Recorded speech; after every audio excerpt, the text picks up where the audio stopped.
Miami A&M game was a gritty, old-school defensive battle in College Station, my old stomping grounds. For the first time ever, the Miami Hurricanes were moving on in the college football playoff. In the game that felt more like a heavyweight fight than a track meet, Mario Cristobal's squad survived a hostile 12th man to secure a 10-3 victory. This is the first time in CFP history a game went into halftime tied 0-0, as both defenses put on a masterclass in the first 30 minutes. The drama peaked in the fourth quarter with the game tied 3-3.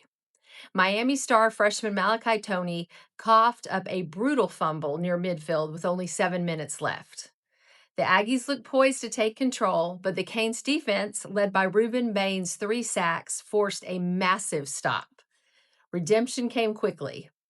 After a monster 56-yard burst by Fletcher Jr., who finished with 172 yards, put Miami in the red zone, it was Toney again. He atoned for his mistake by taking an 11-yard sweep into the end zone with just a minute and 44 seconds remaining.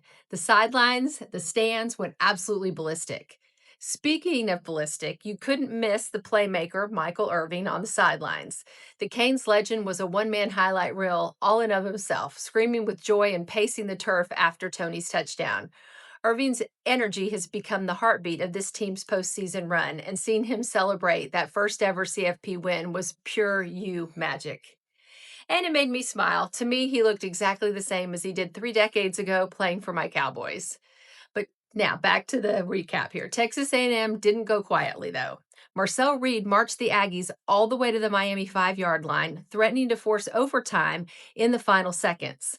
But on 3rd and goal with just 24 seconds on the clock, freshman safety Bryce Fitzgerald stepped in front of a Reed pass for his second interception of the day.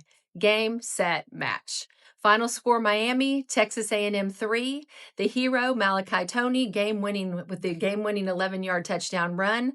The closer was Bryce Fitzgerald with the game-sealing interception with 24 seconds left. Up next, Miami heads to the Cotton Bowl on New Year's Eve to face number 2, Ohio State.